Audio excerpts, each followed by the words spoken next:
Dear Heavenly Father, thank you for being with us, Lord. Lord, please help us in all our activities, Lord. Please be with us. In Jesus' name we pray. Amen.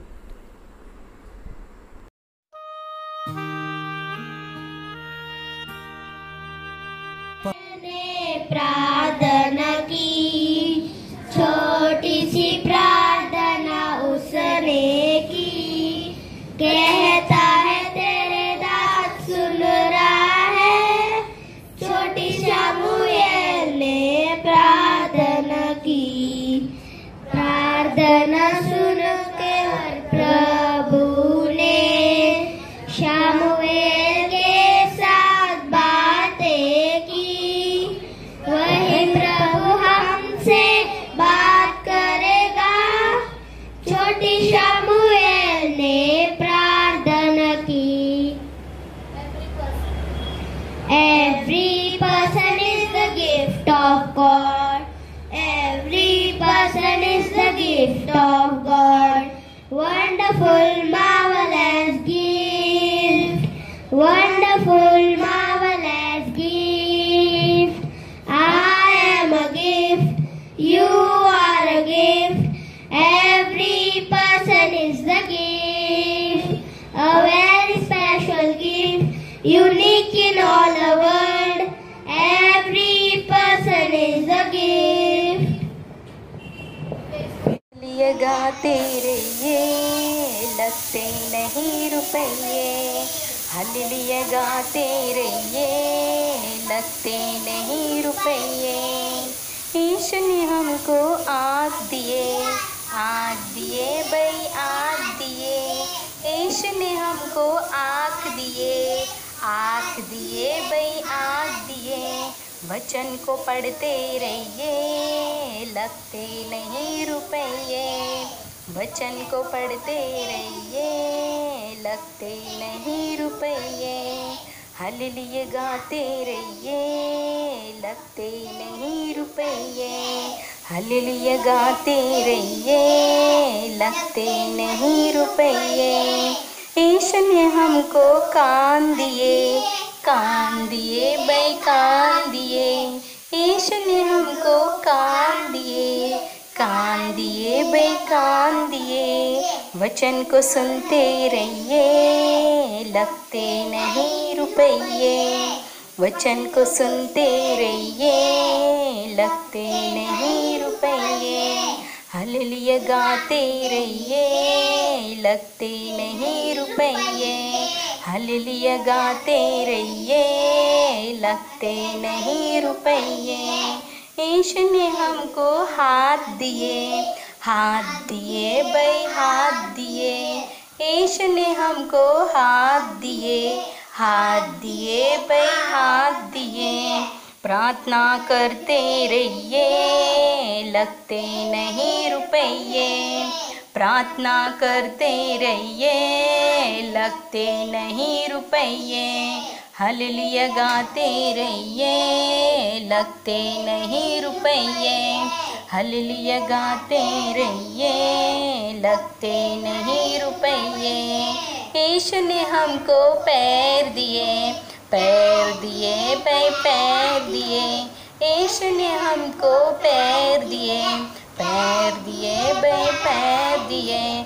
वचन पे चलते रहिए, लगते नहीं रुपये। वचन पे चलते रहिए, लगते नहीं रुपये। हालेलुया गाते रहिए, लगते नहीं रुपये। हालेलुया गाते रहिए, लगते नहीं रुपये।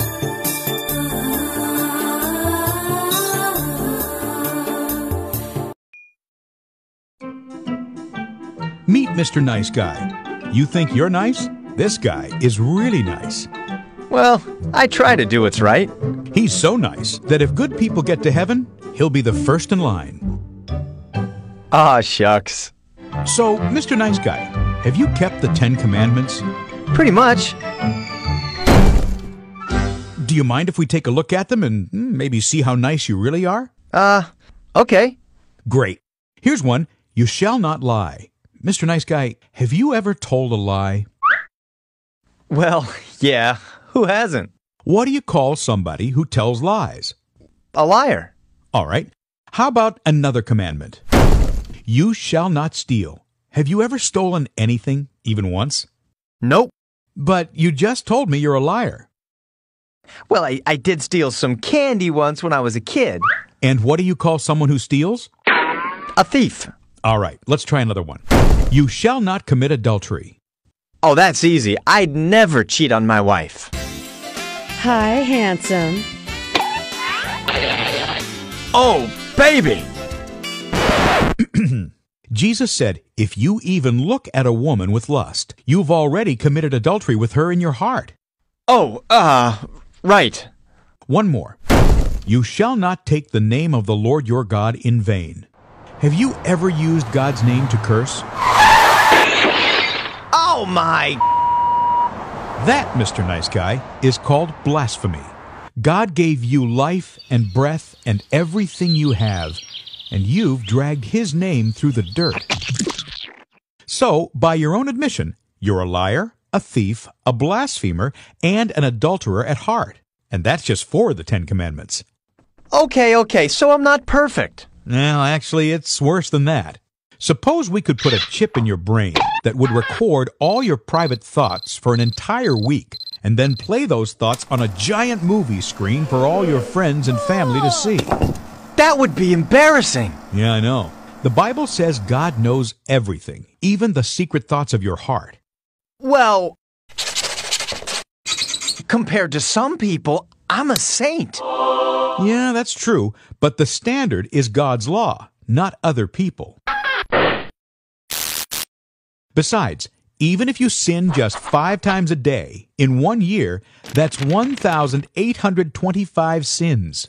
And if you live to be 70 years old, you'll have broken God's law over 127,000 times.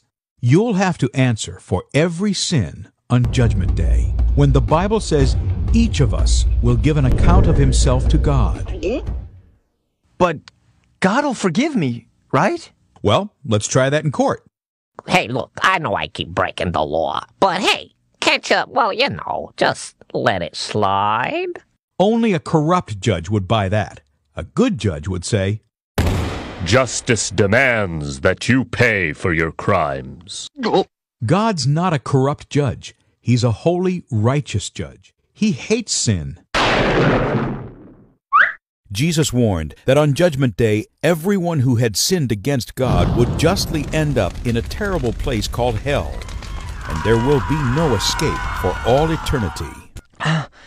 Well, then, how can anybody get to heaven? There's only one way. God loved the world so much that He sent His Son Jesus to live a perfect life. He never sinned, not even once. Then, Jesus offered to take the punishment for guilty sinners. He was whipped and beaten and nailed to a cross and died so that justice would be served and sinners could go free. Then Jesus rose from the grave and defeated death. You can't earn eternal life. It's God's gift to everyone who will humble themselves and come to Jesus. He'll forgive you, wash you clean, and give you a new heart with new desires. The Bible says if anyone is in Christ, he is a new creation. So stop living for yourself, turn from your sins, and come to Jesus. Then read your Bible and obey it. Find a good church to help you grow, and then go out and tell other people the good news. हाय बच्चों, यहाँ हम अभी एक छोटा सा video देखा है ना हमने, वहाँ एक समझ में आया आप सबको। मैं अभी छोटी बात में वो वहाँ क्या हो रहा है मैं बताऊँगी अभी आपको।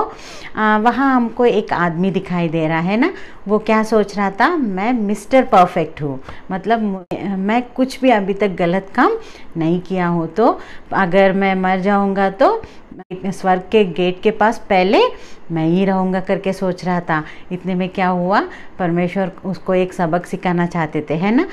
स्वर्ग के गेट के पास गए तो उनको क्या प्रश्न पूछा जा रहा था वहाँ, उनको क्या पूछे थे प्रश्न वहाँ, वो जो 10 कमांडमेंट्स परमेश्वर ने दिया था उन सब में एक एक पूछ रहे हैं ना।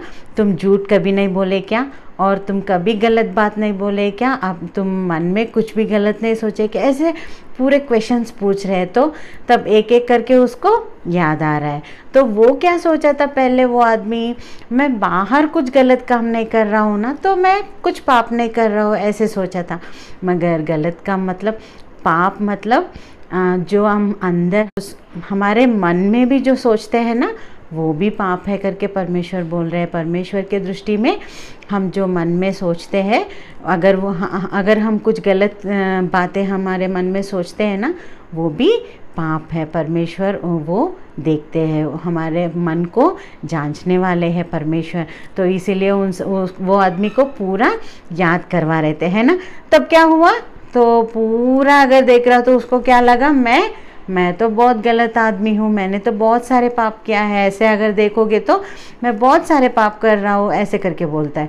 बाद में तब और एक बात क्या बोलता है, तो ठीक है आप तो मुझे पापी बोल रहे हो, मगर इन सब से तो मैं पवित्र हो करके बोल रहे हैं। मेरे बाजू के लोगों ने तो मुझसे भी ज़्यादा पाप किया, उनसे भी मैं अच्छा हो करके बोलता है। मगर परमेश्वर तब क्या बोलता है, देखो तुम्हें दूसरों से नहीं देखना है, मगर परमेश्वर के आज्ञा से तुम्हारे जीवन को देखना है। वो स्टैंडर्ड्स कौन सा रहना चाहिए, परमेश्वर के आज्ञा से हमारे स्टैंडर्ड्स रहना चाहिए।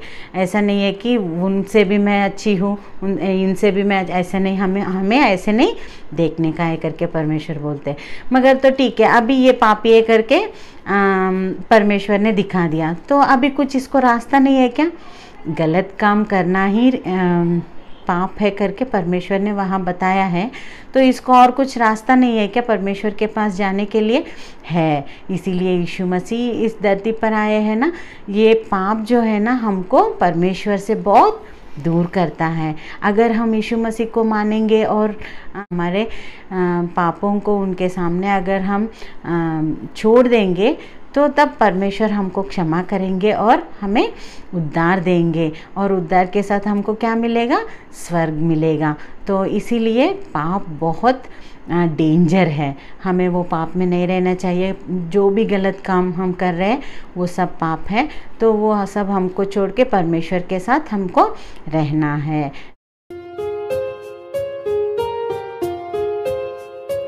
प्रार्थना करेंगे। हे स्वर्ग में रहने वाले महान पिता परमेश्वर, अब तक हमें संभाला, इसलिए आपको बहुत बहुत धन्यवाद करते पिता परमेश्वर।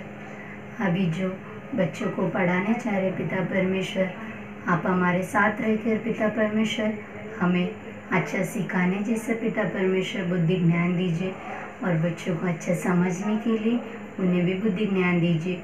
ये छोटी सी प्रार्थना प्रभु यीशु मसीह के नाम से मांगते सुन ले पिता, आमीन। हाय बच्चों, कैसे हो आप सब? सबको प्रेज द लॉर्ड। आज हम सीखेंगे व्हाट इज सिन। पाप यानी क्या? पाप यानी जैसे कि आप सब जानते हैं, झूठ बोलना, चोरी करना, बुरी बातें बोलना, ये सब पाप है। मगर परमेश्वर ने हमारे लिए अपने जीवन के ग्रंथ में ऐसे बहुत से बातें लिखे हैं कि पाप यानी क्या हमें समझ में आएंगे। आज हम उनमें से कुछ बातें सीखेंगे। पहली बात, आज्ञा का उल्लंघन पाप है। पहले आज्ञा का उल्लंघन किसने किया ये हम जानेंगे। परमेश्वर ने आदम हवा को बनाकर ईदेन की वाटिका में रखा था। उनको जो वाटिका के बीच का वृक्ष का फल है उसे खाने के लिए मना किया था, मगर उन्होंने उस फल को खाकर आज्ञा का उल्लंघन किया।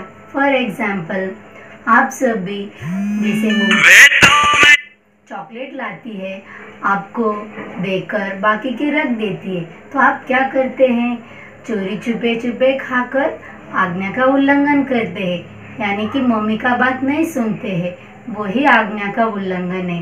वैसे आदम हव्वा भी किए तो वो पाप है। तो हमने पहली बात सीखा कि आज्ञा का उल्लंघन ही पाप है। अब दूसरी बात, प्रार्थना ना करना।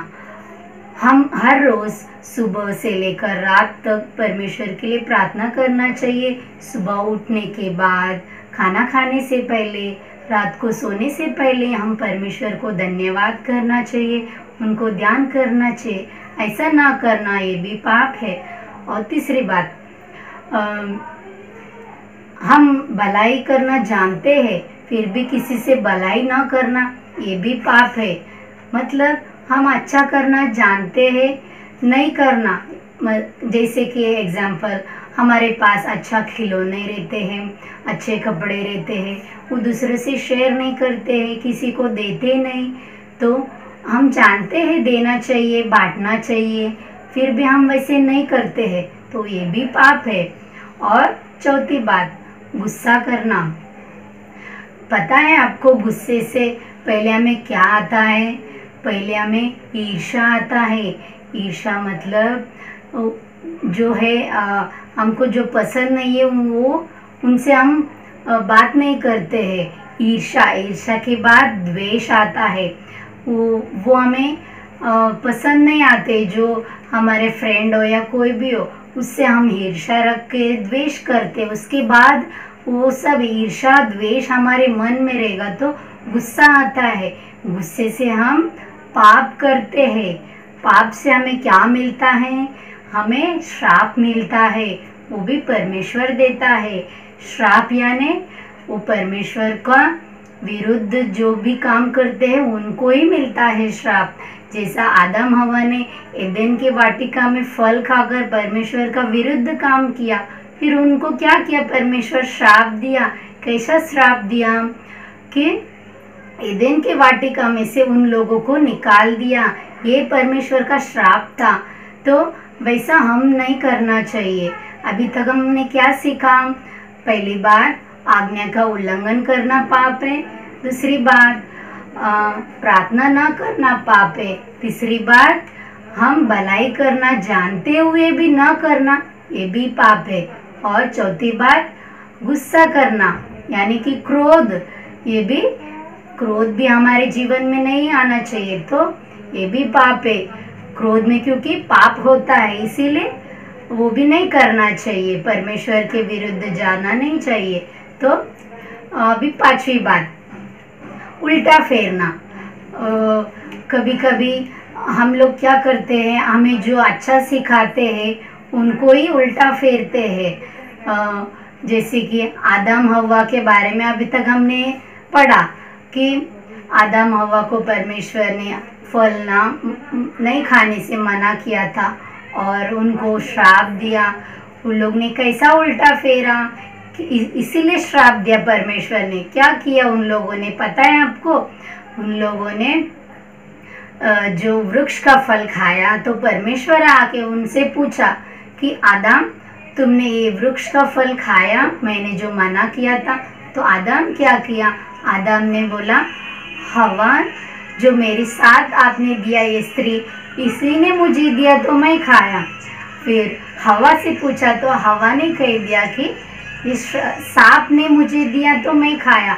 ऐसा वो लोग उल्टा फेर के बातें किया परमेश्वर से, तो ऐसा भी करना पाप है। हम आज 5 बातें सीख गए। एक, आज्ञा का उल्लंघन करना पाप है। परमेश्वर से प्रार्थना ना करना पाप है। और भलाई करना जानते हुए भी ना करना पाप है। गुस्सा करना भी पाप है। उल्टा फेरना भी पाप है। बच्चों, ये सब 5 बात आप अपने जीवन में इस्तेमाल कीजिए। ऐसा पाप मत कीजिए। पाप यानी क्या, आपको समझ में आया? तो बच्चों, हम ये पाप नहीं करना है तो क्या करना चाहिए? प्रभु यीशु मसीह के बातों पर चलना चाहिए, जो प्रभु यीशु मसीह ने हमें बताया है। अच्छी अच्छी बातें वो सब हम सीखना चाहिए, उसके अनुसार चलना चाहिए। प्रभु यीशु मसीह के द्वारा ही हम स्वर्ग जा सकते हैं। अगर हम में पाप है तो हम स्वर्ग राज्य नहीं जा सकते हैं। तो प्रभु यीशु मसीह हमसे जो जो बातें कहा है वो सब बातें हम सुनकर उसके अनुसार चलेंगे तो ही हम स्वर्ग जा सकते हैं और पाप से बच सकते हैं। तो बच्चों, आज का मेमोरी वर्स हम सीखेंगे 1 यूहन्ना 3 अध्याय 4 वचन। प्रत्येक जो पाप करता है वो व्यवस्था का उल्लंघन करता है, क्योंकि पाप व्यवस्था का उल्लंघन है।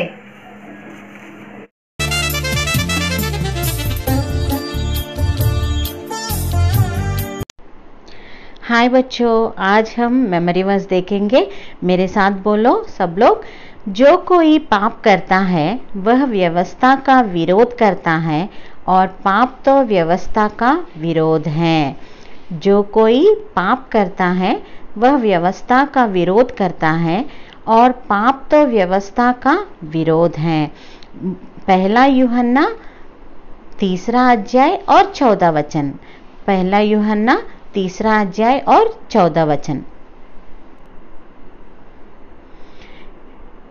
Everyone who sins is breaking God's law, for all sin is contrary to the law of God. 1 John 3rd chapter and 4th verse.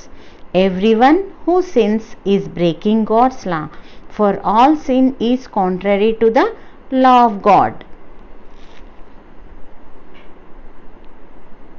We have learned 5 points on what is sin. Okay, let us pray and close this. प्रिय परमेश्वर, हम आपको धन्यवाद दे रहे हैं प्रभु जी। आज का दिन आपने जो हमें लेसन सिखाया उसके लिए धन्यवाद प्रभु जी। और हम ये लेसन को हमारे जीवन काल में पूरे में हम याद रख के उसके अनुसार चलने के लिए आप हमारी मदद करो प्रभु जी। यीशु मसीह के नाम से ये छोटी सी प्रार्थना दे रही हो, सुन और ग्रहण करो पिताजी, आमीन। सबको जय मसीह की।